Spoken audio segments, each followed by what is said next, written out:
Fanna dia eo kosa izany ady atao amin'ny famongorana ny fanondranana antsokosoko ireo ara-bondanahary ny Madagasikara dia nitohy hatrany izany tsy vao tsy ela kory sy vao ny sabotsy teo mantsy dia sokatra mahery ny arivo indray no tratra tao amin'ny saranam-piaramanidin'ny Comores.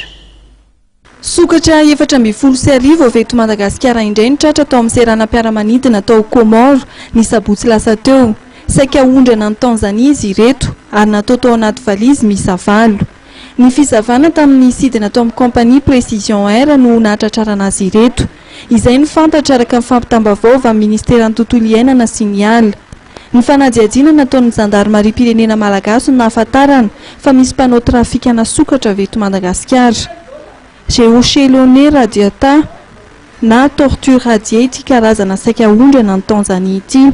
Anisan'ireo karazana ina ho lany tamingana izy ity ary arovan'ny Union internationale de la conservation de la nature na ny IUCN.